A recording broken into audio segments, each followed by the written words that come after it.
le Thlir tu te chibai kan book a cheu Mizoram UPC Literature and Publication Board hian Lehkhabu tangkai le thania a khriat te ati chuak thina tun tuma hian Lehkhabu thata mai Reverend Thangliansanga zia Maranatha ti Literature and Publication Board hian kumin hun chung a hian anti chuak le ani a he Lehkhabu hi eng ang chiang nge mo ani a chung thu te hi han zira han soi zawa mi pui lam te le Thlir tu te na hlok zo ka kan lo ngai tha ka kan lo zir chua theina tur kong te kan han dap tang do na abu chung te po kan han lu chil do na chu tun huna kan program kan han ruam man chu an ni phot maya eng po ni sela hei ka thian te kan mi kom tur te le helai muna thu khoma te hi ti hian introduction han peta ila he Lehkhabu Ziaktu Maranatha Reverend Thangliansanga he ka sirami hi ani a tin he le lama hian Reverend Liansanga Mizoram UPC Literature and Publication Board Chairman a omboka heni pathum hian he Lehkhabu chungchang hi kan han Thlir anga a chung thu te hi poimo zual nia kan han hriat te kan han lu chuak do na Thlir tu te point uluk tak maya lo thira lo zira Bible te po in chop thei phei chuan a thale zual in arin oma ten chumi pia lama chuan he Lehkhabu hi hun nu nung a thilo om tur te ziana ania wangin chu kan tunlai huna hian thil poimo lutuk ani a hei hi kan chiar reng theilawani po in kan Lehkhabu boma da khiawa a tul poimo a zuk ena sermon kan bua sai don po zuk kewa chutiang ang taka kanin lo lum tu tan po a thil tul ani khrim awangin he Lehkhabu hi kan han soi zawin kan han zir zaw dona Thlir tu te tan po hlok man hla tak tur ani dona tin he Ziaktu pa omboka kini hian kan du kan han zo tanga hei hi heti zong hian I thil zia hi heti deu hi ni ti emo kha ang zong kha kan han zo chuak don ani Thlir tu ten ram dang kal mia lawi min lo Thlir char mai ula pathian thua lo na na satak kan phur chuak don ani engpo ni sela hi he Lehkhabu hi Literature and Publication Board ti chua ani a chumi awanga voinia hetiang anga ko from program a te po a soi zaw na han nei thei te po kan ni nge a Lehkhabu chuana zong hi hetianga han ti te po arem lo theya maro chu Literature and Publication Board kal tanga hetiang program kan nei che thei na chan hi Literature and Publication Board ti chu ani wang liu ani ti kha kan soi ma sadwa Literature lama kan chairman a oma ani in he Lehkhabu chungchang hi ani phungte chung thu tlang pui ani emo soi zaw ngai le tlang pui kan thian ma sakatan tul nia a hriat te han soi hong phot mai sela chumi nuwa chuan abu chung thu te kan lu chilanga chutiang zong chuan hun kan mangdonia Literature and Publication Board Chairman Reverend Liansanga lo som ha sate ang nia alom om khom mai hei tunang hun kan han buat sai thei hi poimo ka tia te chuan kan sai ma sak du chu he Lehkhabu chungchang hrim mai pialama hian Mizoram UPC thu le Lalrawng bolna Ziaktu rong bolna te kan han nei na konga hian mo phura ma la tu turin Literature and Publication Board hi adin ania te chuan ko han huang chung bi ka kan pathian thurin dan te kan theology te ti mayang khatilama ma min lak puya ko han ta na poimo te min dap chua sak tur le zirtina dik lo om ang te po lo Thlir rang thiam tur khan be sei te bo kan ni a chimia wang chuan L&PB hian thei top an chua ve a cùng khata Lehkhabu engemaw zat te kan ti chuak ve a chung ta chu ko thani na Ziaktu ra kan ti L&PB la mena Ziaktu ra kan ti emo Sunday School Department in ani emo tin ko than pui lam point tin PYD LAD kan ti te pon Ziaktu tur ten han ruat ve le china chuti ang ko than minga chuak turang chi hrim chu ko than ta na him to kem ko than ta na poi theya omangem ti te Literature and Publication Board hian na endik china then khat chu du thu han sam lo de ulak te po alo om ve theya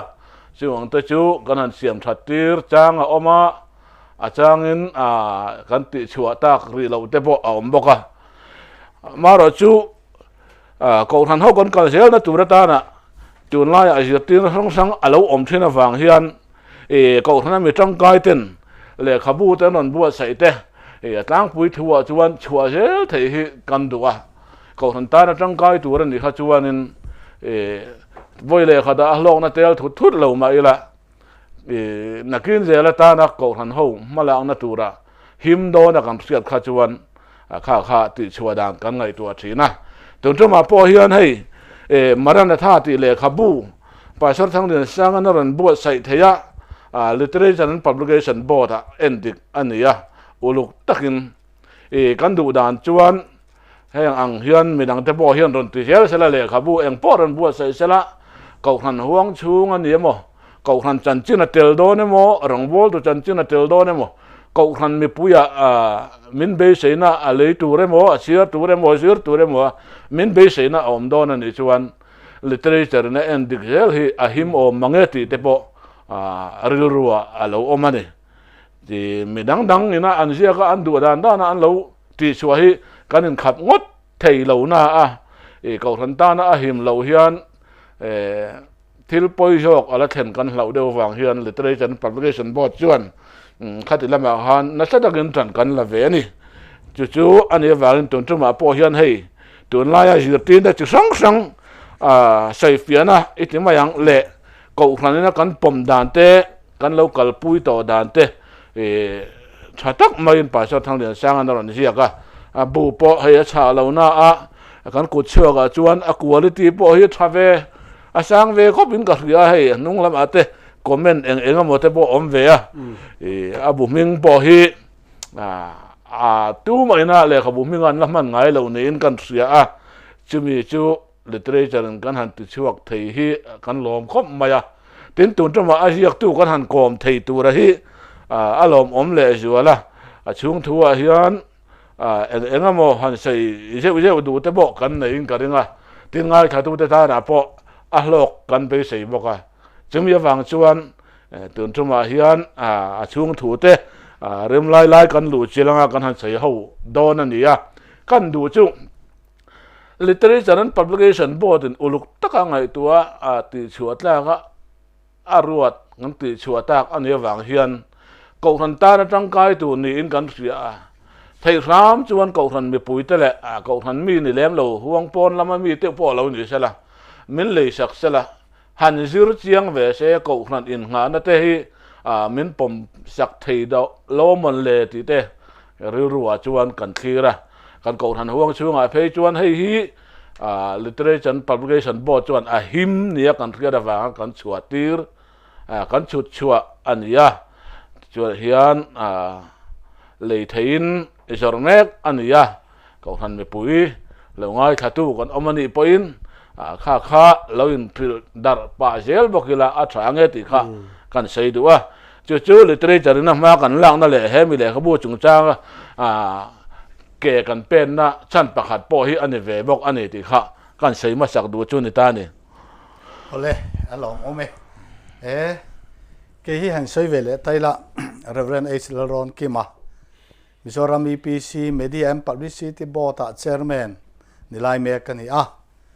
kan sei to ang khan Reverend Liansanga kan Literature Board chairman nen hian Ziaktu pa hi kan du kan zot mai don ania chung thu kan du lai te kan an thur chua kanga chuta tang chuan in kom Hona zalen tak kan han nei thei do na alomom khop mai hun thatak mai hetiang ang kan han nei kan han chang phakrim rim hi alom oma hei hele khabu hi a theng tok in kan han bi masa a ta chuan abul chan na ber maya hian daniela hapta ti hi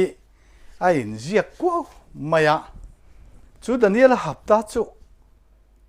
thuril tu then khatte hian an soi phak lova iti tiang abi takin pentecost ko ran hoten kan han chai dewa amaro chu chumi pia lam ko ran dang kan han ti te phei chuan daniela hapta om zia te ani phung te akal mangpo an soi phalo tokania an pulpit aluangai reng lo maya chawang chona Ziaktu pusang hi kan han zo tanga hun nu thil lo thleng tur i zia sia hian daniela hapta in ziak masaber mai hi enge ma hun nu ne na in kai noi na omre reng le daniela hapta le sakol kan ti te alo in zom ve reng nge sakol te hun nu ngalo chuak tur kan ti sia chawang chon daniela hapta tun huna hun nu zir tur te ta na atul na le apoimo na kha in tharung bia lovin minan soi sak sela in som teng alo mong khom mai ne daniela hapta hi theology zirna huanga hian abikin hun nung sungchang chuina phei chuan ki pui berani mai om mangi ti tur hi ani a chan chu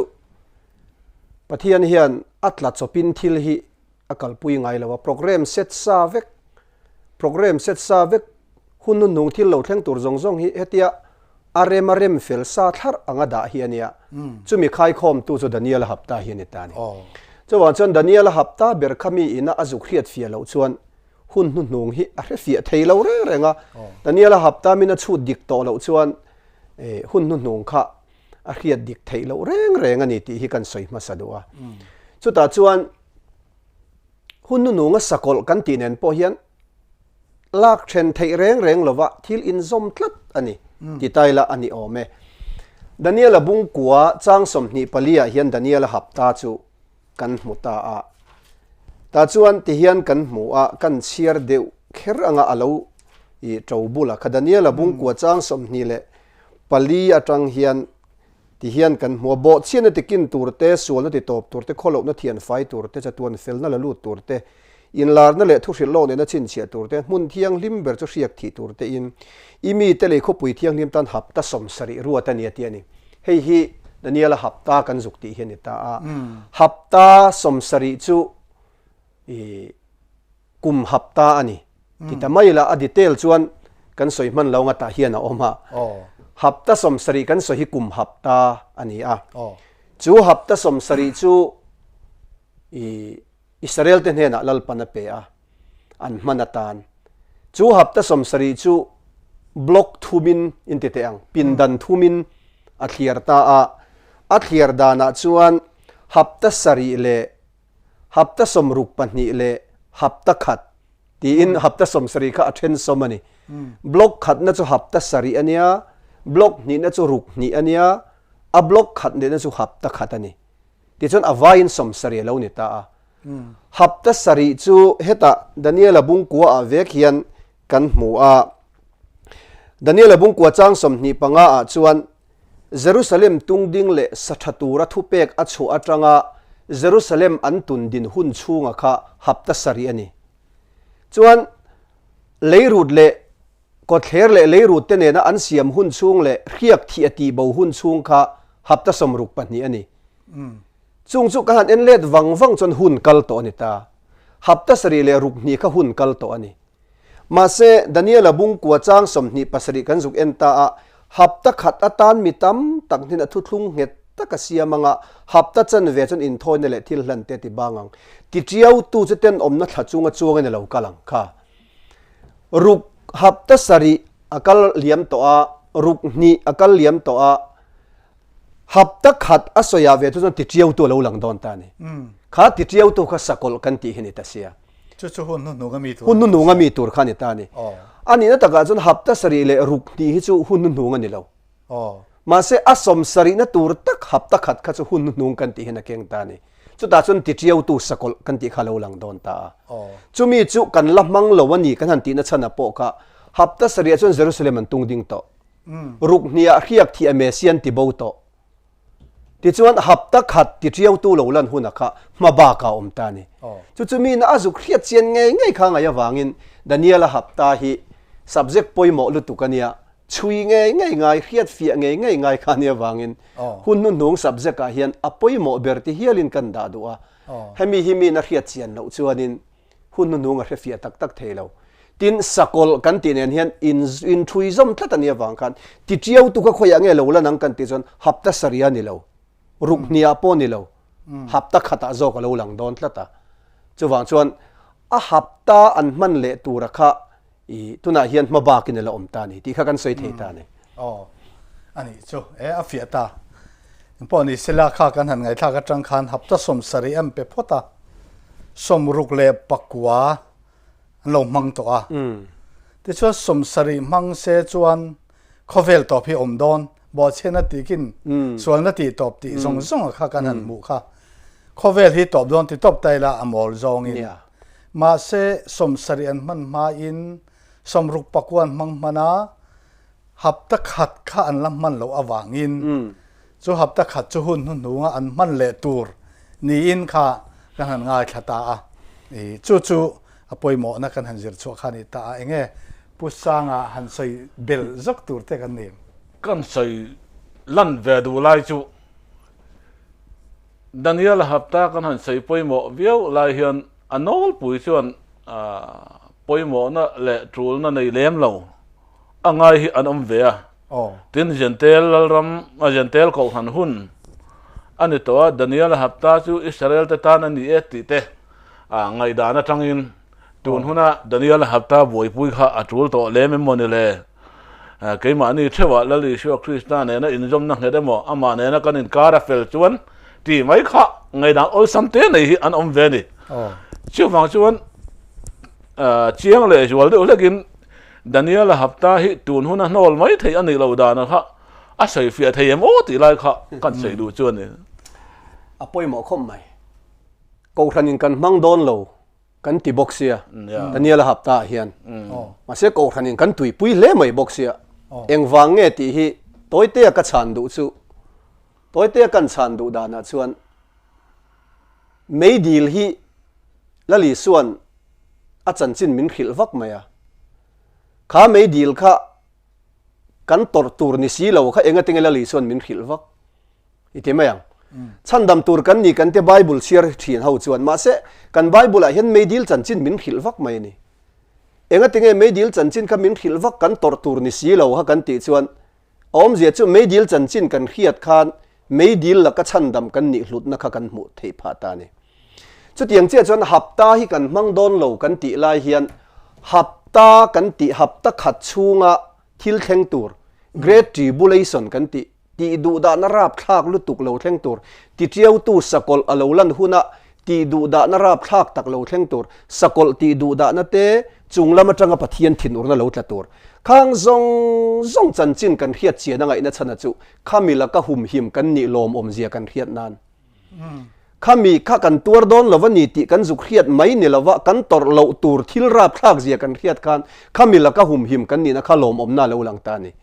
mei dil chan chin po kan tor don lo chon zir nga yem mi ti mei turania ma se mei dil chan chin kan zu khiat chian khan khamila ka hum him kan ni na khamila ka chan chu kan ni hlut na kha alo lang ta thina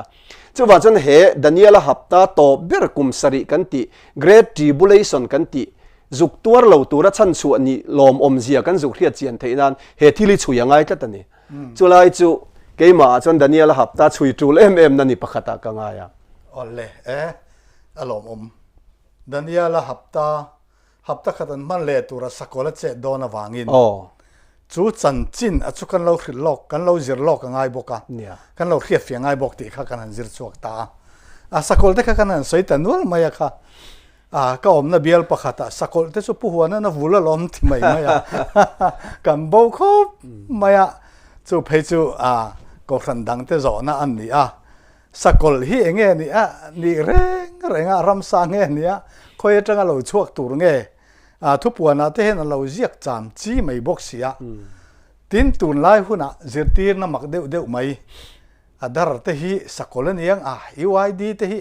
sakol na thon niang han ti ta oi te pon omboka chuan chuan sakol hi enge ani reng ani le sakol hi India rama tanga lo chuak tur te hi ni rengem khoya tanga lo chuak tur nge ni tin adar te hi alo hla om ve rengem ti te hi Ziaktu pa hian min han soifia saksela heta hianin Ziak treu maya ma se kan chairman boxi lawa atlang puite a kha min han soi sak le sela thanga alom ome sakol kan ti hi atong kam dangin ti chiau tu ti te dan bo chepa boral fa pa han ti te Krista do dal tu han ti te hi Bible a min kan mu dana khachu ani maya ti chuan sakol te chu a khan pa lo chuak tur om to chuang hleinem ti anga soi zui tum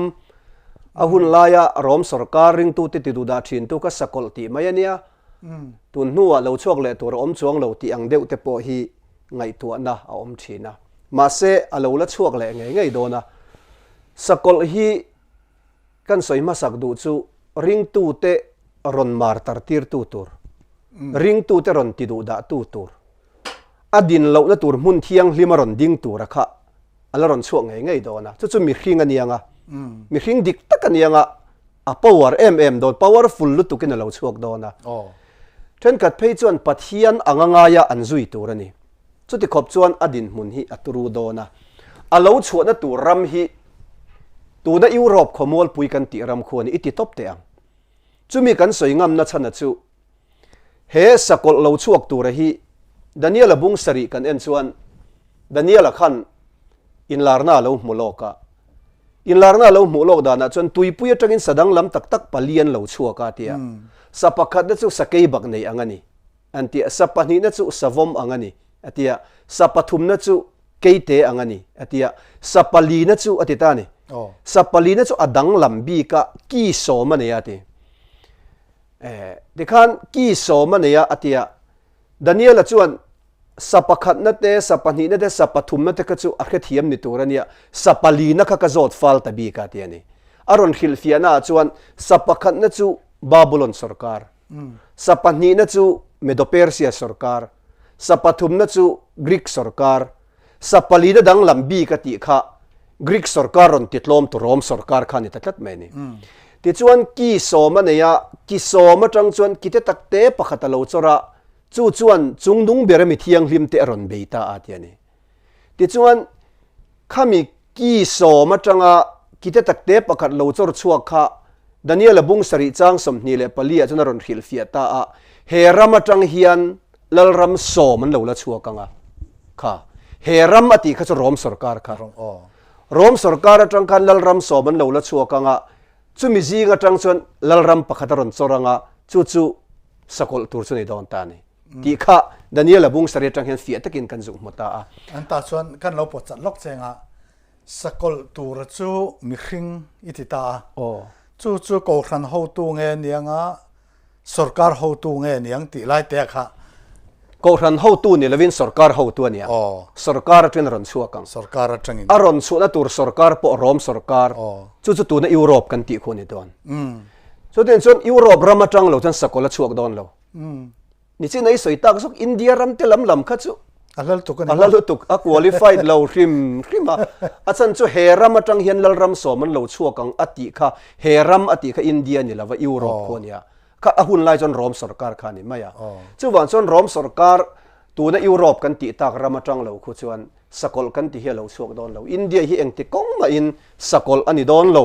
ti kha kan soifia masak du chu ania ti chuan he sakol lo chuak tur hi thupuan bung som le pasare hian fi hian kan mu a kan chiar kher du a thupuan bung som pasari kan en chuan he sakol lo chuak tur hi ti hian kan mu ani a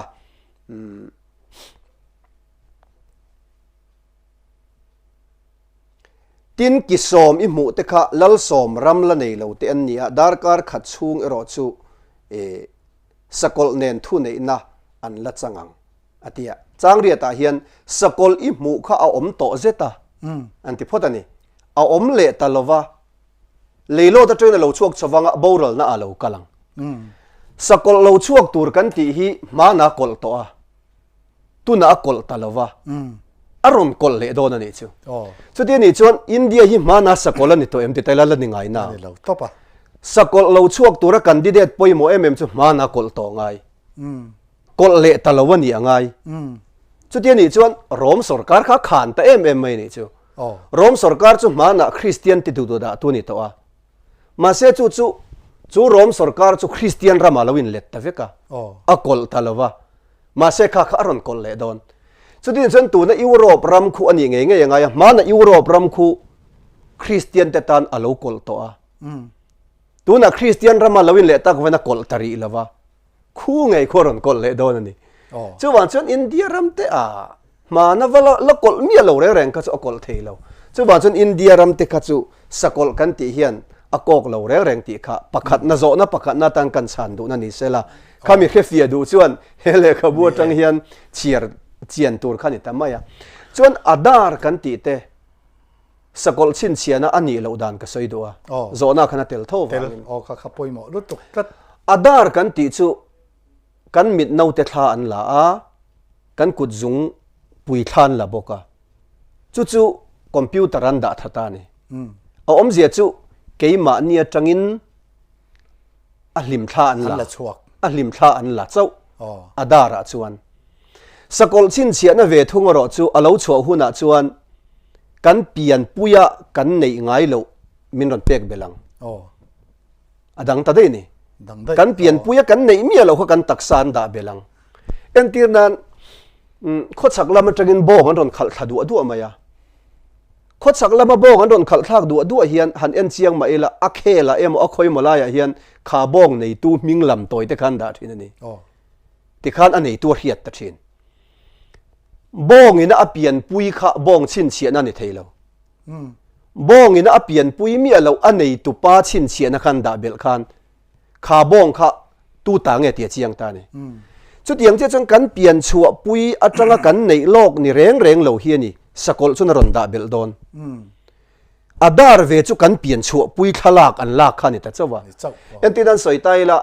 kan mit no te tha an lak le kan kut zung pui tha an lak kha a hlau omani ngat chuan atak kan la kolalom a thalak kha la om vai chuan atak kan la kolani him tur kan om lo re reng adar kha lo a aya la om zo atak kan la kol run mai nia kha a hlo omani phot chuan khai ati ngai na om lo chu wa chuan adar te le sakol chu soizom re reng tur ani lawa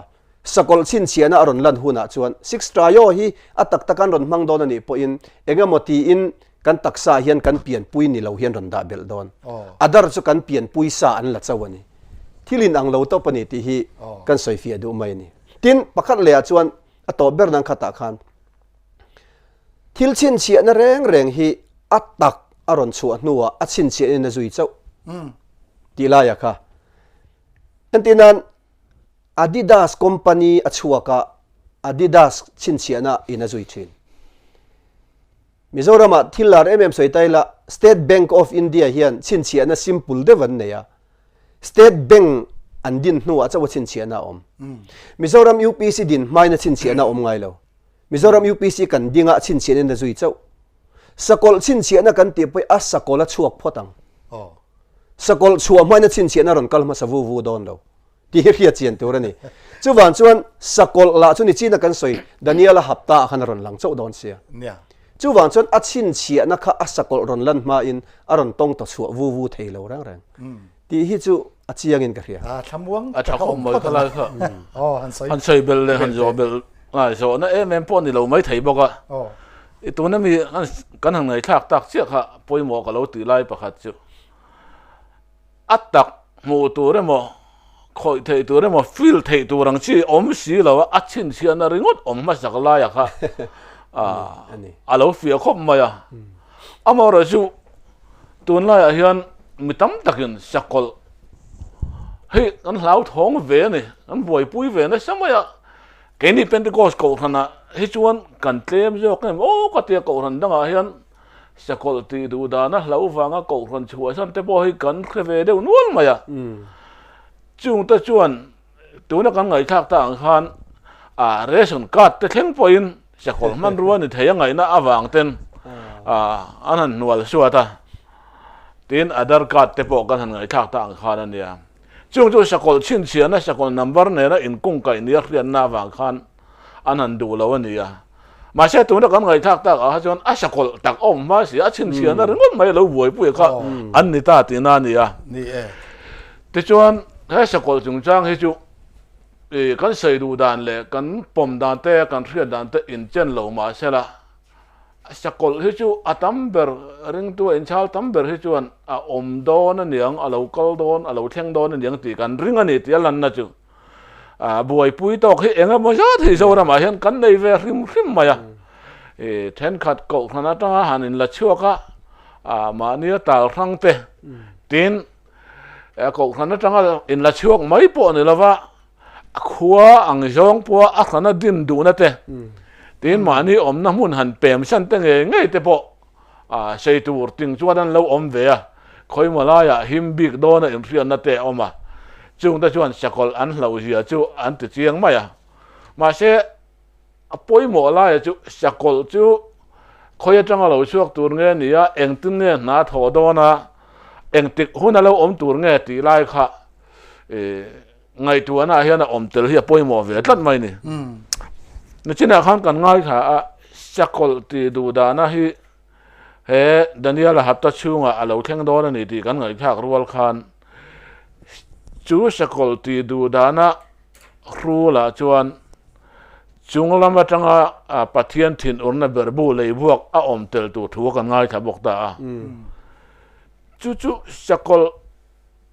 lolan huna om tur nge a in dotin om dor nge nia ti lai kha mi puitana kan fiat chian poi mo lai chu ni ta ni a ruala kheng tur ni chuan pakhat pum pel lo kha a om thei lawanga amar chu a in dota alo theng do na hun khan ve tur ni chuan kha sakol ti du da na le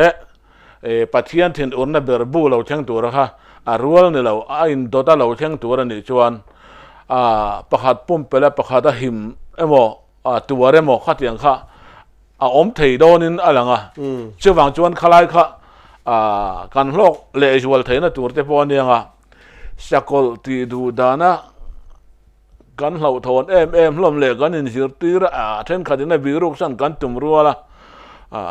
bible na saitel ve tho thin urna verbu lei buak la ya kha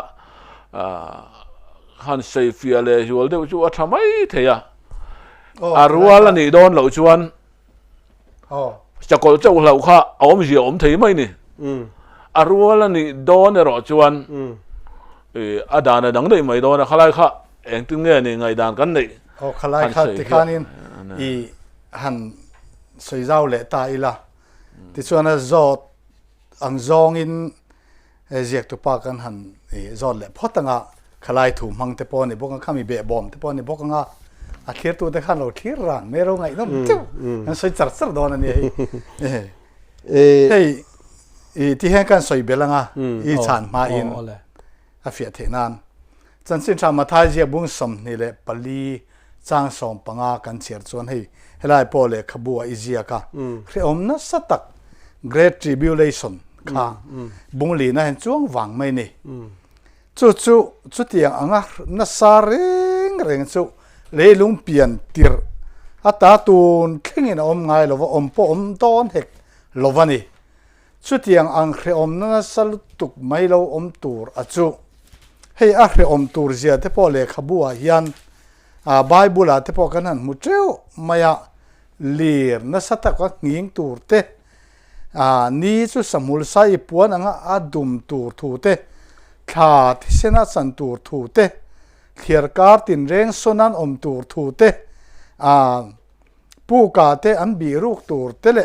chi sang arsilian pui lo tla tur te mo mi hring ti lum tur te kan soi seng lo atam lu tu ka kan soi seng lo wa kha great tribulation om na satak sakol ron chet huna khan om don ani si chuan tuna zona om sa nen kha om na ตักเราแทงตัว Great Tribulation อะค่ะก็รันเฮียนอปัลจังเวดอนิมอัตัวเวดอนิมเฮตียงอังจิรตีนนะฮีที่เราอมนิตาสละก็รันเฮียนเฮกอมนัสตักฮี Great Tribulation นี่อัตัวเวดอนที่จิรตีนเราอมตาเซเองอปอยนะค่ะอีตัวนั้นมีเนี่ยนะอินซูลท้ามาจะสอนอมสานในขันหันสวยลักขลายค่ะอินง่ายทัดยังโอเลยGreat Tribulation กันตีฮีจินนี่น่ะสวยเทียนี่จินน่ะพุษางะหันโซนอังเดวะค่ะปะขันน่าชวนสกอลตีดูดานานี่สกอลอัตรังเราชวกตัวอารวลเชี่ยเราเทงตัวจูจุงละมาจังปะเทียนทินอุรนานี่บอกกันนี่เฮ้ยฮิดาขันตัวนี่ละว่าอารวลินเทงดอนสกอลตีดูดานาเลยปะเทียนทินอุรนะค่ะอารวลินเทงดอนอารวลินเทงดอนตีค่ะสวยตัวตั้มตักอมังอามารจะเฮลัยทูเจ้ามังเฮียนกันสวยงะทุบวนบุ้งสมปรุกจ้างสมาเฮียนปะเทียนทินอุรนะจอกค่ะปะเทียนทินอุรนะจอกค่ะเทียนกันหมูอ่ะปะเทียนทินอุรเบรบูเทียนนี่ทุบปุยปอฮีปะเทียนทินอุรนะเบรบูนี่จูแต่ชวนทุบวนบุ้งสมปรุกจ้างสมาชวนเบรบูปังานัจูอาเบรบูจูสกอลลัลชุดผาอะไรบัวอ่ะเทียนี่สกอลลัลชุดผานี่จูปะเทียนทินอุรนะเบรบูปังานะคะสกอลลัลชุดผาอันเลยบัวนี่จูอมเจจูสกอลอัจเจดเมกลายอัลลัลชุดผาชุดโตนัวปะเทียนทินอุรนะเลวบัวนี่จูกันมันเนี่ยมอกก็ใส่ดานะคะปะเทียนทินอุรนะเลวบวกลายินสกอลข้าอัลลัลชุดผาชุดลัดโตสกอลอัจเจโตอัทินอุรนะปอดเฮงเวเมกโตตีนานี่กันมันเตโรจุลายจูอัลลัลชุดผาชุดตาอติดูดานะทิลอัดเห็นหมดลายคานข้าอัลลัลชุดผาเงยคานปะเทียนทินอุรนะคันเลยบัวนี่จูว่าฉันอารวลินเทงกันนี่ที่เชียงลุตุกะสกอลินะอติดูดาหมดลายอัลลัลชุดผาชุดวุงโตลายคานปะเทียนทินอุรเบรบุปังานะคะลัลชุดผาสกอลลัลชุดผาอันเลยบทละตลอมจูว่าชวนเหตุที่ลิสอยขันตัวนี่แรงๆแล้วว่าอัลลัลเห็นนะอัสอร์สัจอัครั้งนี่มาเสละอาหุนนะก็จะหุนทุ่มหุนนี่อ่างไงละตันนี่ที่ข้ากันสอยเฟียดูอันนี้จูว่าชวนมีอินสกอลเฮียตัวโดนนี่ชวนอารวละแข่งตัวสกอลปะเทียนทินุรนะคะอปุ่มเปลเทต่อเราแรงๆที่จอกกันนี่สกอลกันตัวรังะปะเทียนทินุรที่เราจังสนหุมหิมินกันอมังตีละมาฮิจูอินซิรตีนะหิมละวันนี้อัฐเฮลตัวปนี่อารวละแข่งตัวนี่วางินทินทิลประคัดเลจูปะเทียนทินุรนะเลวบตูร์ประคัดจีงะเฮียนชินเชียนปรุกเพลาออกมาทินอุรเบรบุเลยบัวก็ออกมาต่อตรอทำออกมานี่จงจูทริบุเลชันช่วงเราเทงตัวเวกกันนี่ตาประคันน่าชวนตุยฟินเรียดตุยที่เสนาเราจังตีเตลุยเล่ตุยคุรที่เสนาจังตีเตข้าอมตานี่ลุยเล่ตุยคุรที่เสนาจังข้าสกอลตีอันนี้เราปะเทียนตีอันนี้จูเอเรียคันอมเวตาเอละเองตินเงกันตอร์เราบีกังเขาเวลากันตุยอินที่นี่ลุยเล่ตุยคุรจังกันอินนี่เสียข้าที่เสนาจังข้าเวกโดนนี่สิจวนปะเทียนริงตูกันเนี่ยวังกันตอร์เราดันตัวอมเทเราแรงจูวังจวนนินแห่งที่ลิจูจิรตีนหิมละวะกังายาอัตโตเบรกสวยดูจูปะเทียนทินอุรนัทิลเล่สกอลตีดูดานฮีหุ่นทุ่มุนาเทงดอนที่ข้าจูเฮ้ยทุบวนบุ้งสมปรุกจ้างสมเห็นคนฟ้ามินเกจวนกันเฮียจูวังจวนประคัดกันตอร์จวนอรัวเราเทงตอร์ข้าอัตอร์เราเทเราประคัดกันตอร์เราเอรอจวนกันตัวเราเวเวงที่ลายขานิตาจูวังจวนเฮตาอิรอนสวยตากมาทายบุ้งสมนี่ปลียจูมีหุ่นจวนเขอมนัสตักเอาอมดอนเสียจุดยังงั้นนัสาเร่แรงจุดตูนไม่นอมไงเลยวะตูนหัวปอมโตดอนเลวที่ Great Tribulation ฮิจูกันตัวดอนเลวที่ครับทิลปักขัดิงก็คอนเฟิร์มดูก็คอนเฟิร์มดูนะทุบวันบุ้งนี่เฮียนเตียนเอ็นไตละทุบวันบุ้งนี่เฮียนเตียนทัวติราโกรันเนี่ยนะกันหัวทุบวันบุ้งนี่จ้างสมนี่เฮียนกันเชียรังตินนิมาเสลเดมนัดกันนี่ไม่เชื่อจะเบลิซิร์โซลในนู่อินตีเขาอิงไงเทียววางินอันนี้จนกระโบยที่จะอินไงเลยมิเลมเบียนทิลเอียซิร์ตีรินะช่วยบ่บกเชียนี่ซิมนัดตัวเรนเห็นหุ่นบีก็ตุกันนิมาเสลมีไงจินจะซิมดูแล้วง่ายแต่อามาจะคุมก็ไปโดนนี่เอาวิเรตุเตปอจะอธิลติจินจะอันซิมสันเราจงอินเขอมนัสตักก็ไปยังการนี่จินละลีสัวสวยเขอมนัสตัก great tribulation aka ai na sa lo tu nu po le to lo tu ra kha Jezebel zirtir na pom kha thuatira ko khan ne nan lo omani Jezebel zirtir na pom te khan an sim lo chuan khe om na sa ka pai don ati ani ti zongin soi taila an sim lo chuan khe om an tur don an sim chuan an tur don lo a chiang lu tu tlan mai ni thuatira chu ko khan dik tak ani sia thuatira ko khan thuatira puan sen duk zuar tu ludi ipo tir kau thil ti bung som paru ko apian tharna kan mu khamo tuile thara wa piang tharani kha ludi i kha thuatira khuami kha thuatira khuami ludi i pian thardan anga piang thar chia thuatira ko ran hian an sual an sim lo chuan great tribulation a payanga hre oman tuarang a opposite chia chu an sim chuan an tur don lo chu han chuan ko ran dik tak tuile thara wa piang thar alo kal le ni thleng a mithiang lima lor ni thlenga sual simarin om takalal patana local te hi great tribulation amin pai hilal panatum lo ti hi thuatira ko khana tang hen kan soi do ani chu chu ti ni chuan great tribulation kha ko ran hen alut ve don lo ti kha point khatte mangin kan soi do a kalai kha nakina tu le kan soi bel lenga kha ka chan na ni kalai kha thil pakhat han sei bel du kan nei mai chu arwal lo la ya kha kei poina chiang ria wa ka riat chu sakol ti du da na hi Daniel hapta hun chung in Daniel hapta khat lo la om le tur hun chung na theng don ania hei chu ring tu jong kan pom tan vek kan in ka ria ma se pathian thin urna verbu nen arwal don lo ni ta se Daniel hapta hun chung a sakol ti du da na lo theng tur ani chuan pathian thin urna verbu kha eng hun chung a nga khen veng ti zona poimo ni tai ga ria ni arwal don lo ni ngat chuan Daniel hapta hun chung a thleng ve lo tu ni chuan eng hun nge ni pathian in thin una verbu leibu na hun nei ve don ti lai kha zona poimo ni in ka ria tu ta chuan in arwal tu ra ni sia kha ati chiang mai om mang kan ti demun ani le ti khanin Lehkhabu zia kha khan ko ran hian a pal tlang don lo wani Israel te tan he Daniel hapta a hian ti du da na le great tribulation har san na le khe om a hi chu keni zentel te tan an ni lo ti kha iron chan na ne Lehkhabu zia a po izia da na ni a tin thu puan bung sari chang kwa hian tian a in zia kha chitin namtin chongtin mitin puan var sina tum kau keng mu ania hetan nam ti hi Greek tonga chuan ethnos ti ania chu zentel soina ani boxia chung mi te chu hreom na satak atanga lo chuak an ni thu kan mu boxe thu puana hian chu ti ni chuan zentel ko ran hian hreom na satak atur ve don lo ti khani soi boxi iziak boxia khalai taka kha kan tur ve mai long mo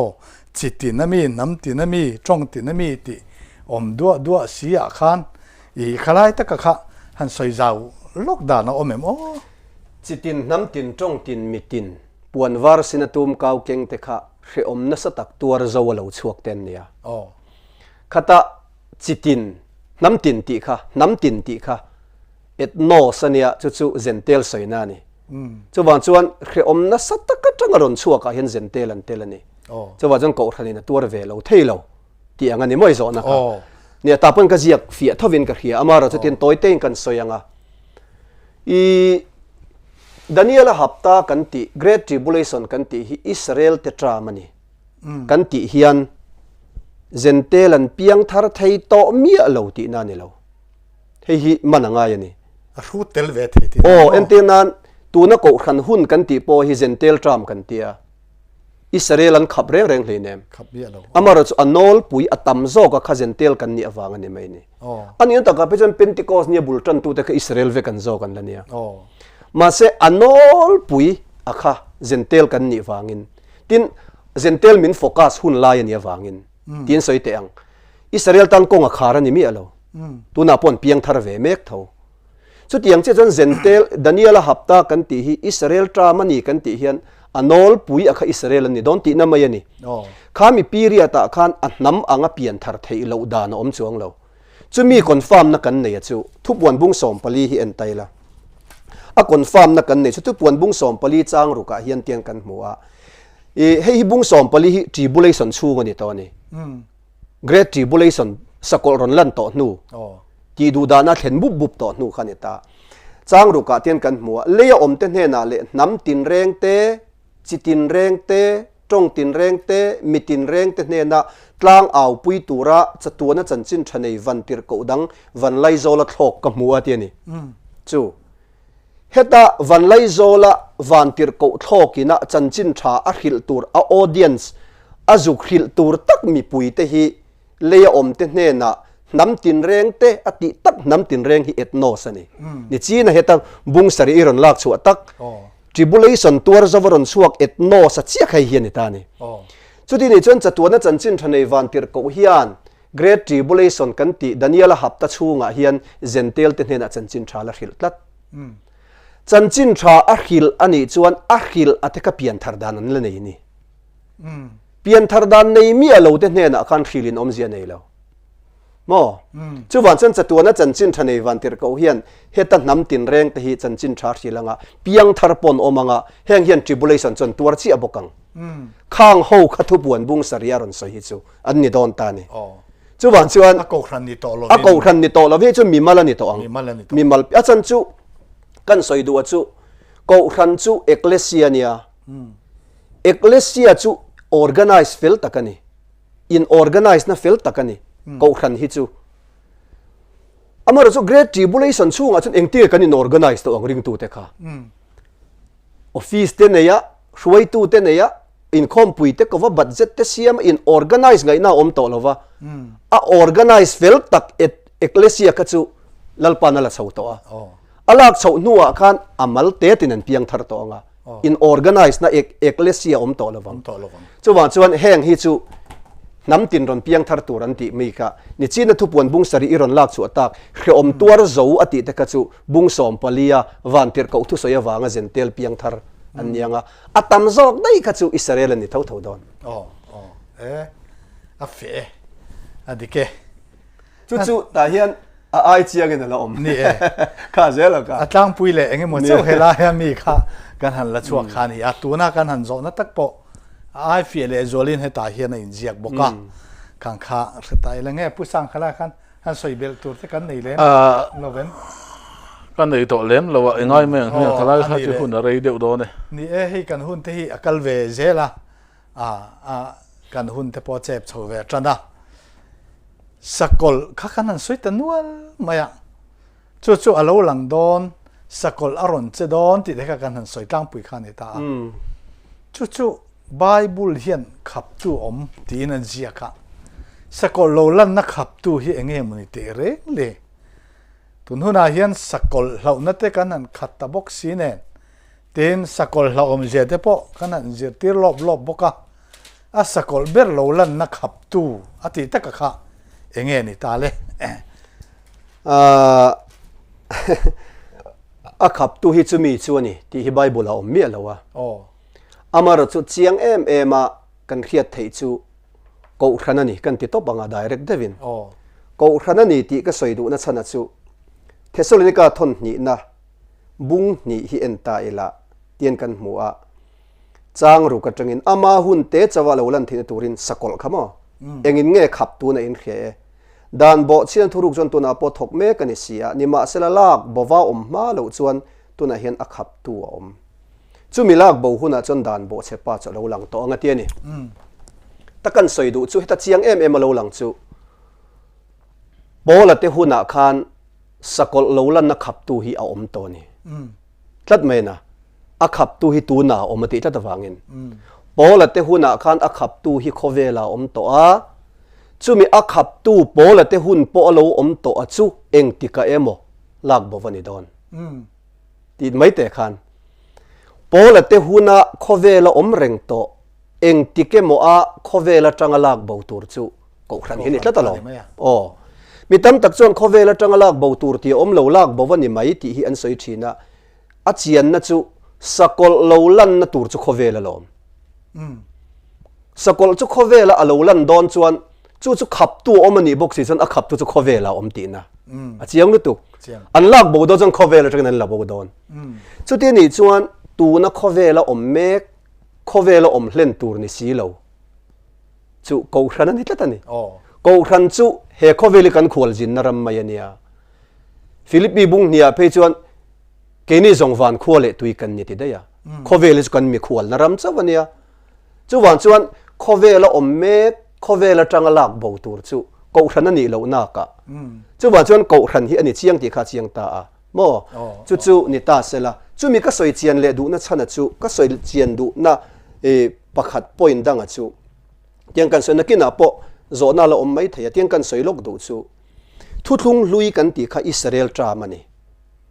han ti ta photila Israel te kha an tluk phot lo chuan zentel kan piang thar theilo ti chuan Israel an tlu a zentel kan piang thar ve ta chia chu tiang chia chuan tu na zentel hi kan fam kim phot lo chuan tluta Israel te non har thei to lo khalaya kha chu ti chuan Israel te la chu Daniel hapdan har don si sakol ron lan na tura khan chu ti ani chuan sakol ron lang tur le ko khan hi chu ain tong don lo a khap phan ti po hi mi tam tak chuan ko khan te chu setan an min hlau lo e mai sakol khap tu atling lawang an ti thina a hlau awanga khap ani lo thil in tong lo tur ani awanga khap a jok ani in tong lo tur na chu pakhat lak bawani phot lo chan pakhat ron lang thei lo ti ang chawani ko khan a hlau awanga ko khan ina a khap dal tlat lam ni lovin ko khan le sakol kha thil in tong lo tur ani awangin pakhat lak bawani photanga pakhat ron langang chu tiang chu ain khap da na kha ni zoka chu wan chuan sakol lo lan na khap tu hi chu ko khan ani lo chuan tu na khovela om mek khovela tanga lak bo tur chu ko khan ani ngai tlatani pusang an hian Bible school zir tir tu kan nia pusangan class khata first year a class ala meka pusanga class zo kha ka class tur ni ta sela pusanga om chung khan ka han lu thiang lawani pusangan min khapani chu kanin khap sakol le a khap tu ko ran om dan khan ta ni pusanga a chu ma chu ka lu thiang lo angin ko ran lak bo ma chu sakol ron lang thei lo thi na ang chau kha a khap dan chu ni mai chalu tu ke ani le chiang e hei i Lehkhabu a hian iso local le na chungchang hi chong ni angin iziaka iso local top mai don no mi en ting e chong ni ani thei dan i kha toi fam kim deu la kin e kan hun nung lam a tengai ta ilang mo i kha chong ni dan na kha han soi zau dan te lo om a om te reng mai a om te reng mai a chong ni angani lo thei lo na tur chu ti hian kan share nga Bible chang pahni kan share ko panga a riat thei mai ka ringa Thessalonica thon khat na bungli chang som le pa lal cha som paru ka teng kan share mai nge lalpa nge chu au thom nen van tir ko chung nung ber on en pathian to to re van ateng lo chu do na Krista thi to te chon thoma sa anga ke chumi nu achon ke ni nung lo om reng ri bo ruwa ka ani chu bo ruwa ka lalpa muak turin an ma ni rolin chum jing an lak chovin kan omanga te ni helai chang atang hi chuan I suwa zok hian khovela ron thleng don lo tlat bo ruwa ka lo ke ma ni zok kan chho don tlat leilunga ron thleng tur ni se ke ni lo han chho tul na om lo reng leilunga om sa reng kan nia a buai thak nen ma se leilunga ron thleng don lo ti chiang tu chu ke ma ni zok bo ruwa ka ama kan muak don tlata kan chho don tlata ni kha pakhat na ni ta sela mo chong khat na ni ta sela Zakaria bung som pali en le taila Zakaria bung som pali chang thum hi en taila chang li nen hian chuti huna chon lalpa chu achua ka nga in do na ni a be thin angin chung nam te chu dowang tin chu mini chon olive tlang chak lama Jerusalem ron chonga chuan ake a ngatanga kha olive tlang nge ya ake ngatin a local don ta chuan heta hi chuan chuti ni chuan Zakaria bung som pali chang li le Thessalonica thon khat na bung li chang som pasari kha bom khata khung thei ni lo reng pakhat chu leilung rap lovin aron kalchan ko ran ho jok chung lama kan chawangai chu Thessalonica mi kha Zakaria mi ve thung ro chu leilung nge a ke na ron rap don avan lon na olive tlanga nge taksapu in leilung rapin ron kaldon tlata chu wa jong ka bom khata situation khata ada dun theilo reng aleng to lovani chu wan chuan chong ni angani don ti hi chu thil chianga ka nga ya photana kha point khatna tang kan sei do a point ni le na chuan thubuan bung som pakua en taila thubuan bung som pakua kha en taila ta hian chiang zo kin chiar tur omanga thubuan bung som le pakua a hian ti hian kan mu a thubuan bung som le pakua a chuan chang kwa a beram no nupui nei cho hun ta sia anupui po ain pe to khria puan zai sin fai tak le var tak sin an phala puan zai sin chu mi thiang hlim de thil ti felani ti ni heta hi chuan puan zai sin fai tak le var tak an sin ak ti rakha ko khanani beram no nupui ani mo beram no nupui ani puan zai sin fai tak le var tak an sin tir kha ko khanani chu beram no nupui ani mo chuan thu puan bung som pakua chang som pali en le taila tin vana si pai ho te chuan puan zai sin var tak le fai tak sinin sakor var chunga te chuangin an ron zuya ti le ta ni he ta e thu puan bung som pakua chang tir lama chuan chang ria ta chuan ko khan khan puan zai sin fai tak le var tak asina ti kan hmuwa chang som palia chuan ro pui taka i suwa local kha puan zai sin fai tak le var tak sin te khan an ron zuya adita ni chuti ni chuan ro pui taka i suwa local kha puan zai sin fai tak le var tak sin ko thadina ron zuya ni chu tlat mai na chuti ni chuan i suwa chu wana tang na local don sia wana tanga a local kha puan zai sin fai tak le var tak sin ko thadina ron zui box si chuan ko than la chu khovela om dai ani sia thil lang chiang ta chu khovela om thin ko than khan vana tang i so lo kalaron zui chuan aron kal ma in hne na chhuangai a chiang em chulai chu chiang a hne na tanga a han chho ma sak lo chuan aron zui theilo soila thinila din thara ko oma durtlanga ka kal thin ni tin pusanga din thara tanga a local chu ati zirlai pakhatin ron zui ti ta sela durtlanga lo om sa khani theilo durtlanga lo om thin kha miron zui tur chuan din thara ron om ma sakangai chu tiang chia chuan ko ran chu khovela om thina khovela i so local kha ko ranin ron zui boxi chuan aron zui tu rakha a hne na om ma sakangai chu ti ni chuan chumi a hne na om ma sa tur chuan boru ka hne na han to na kha mi thiang lim lor kan ti khan ni lo thei lova mi thiang lim lora a hne na han chho te khan ro pui ta ka local khan ron zui ta ni chu wan chuan chong ni anga ni lo thei lo ti hi chu khati khanin I hanni photta sela ti taila Lehkhabu ai chiang in jiak zel ta chu wang taka han soi hong te kan hanni boka ti kha kan hun kan lo du tok don na yanga hei Lehkhabu hian heti za ta cha hi hei ti hen kan han ne ya han soi zau chak om tak ngai nom tur ala om nual maya mi thi te tharau hi khoyange an om ti te heta hian he Lehkhabu hen ala omani fia lut tukin ala om ta tin rem mun le mei dil thi ai nang chia lo ani ome fia takin he nga hian zir tur te polo om ta boka tin mi thi te eng te ka thole tur nge ti te zentel te nikin le zentel te fam kim na han ti te po he Lehkhabu hian zir tur tam takala om boka tin ko ran te poi local sual thei khop maya ko ran kal sual chan chin te po Lehkhabu hian fia takin chip chiar takin kan lam mu boka chu chu voine kan soi zau vek seng lova kan hun te alo tait ve box sinen eng po ni se he Lehkhabu hian hun hung thilom tur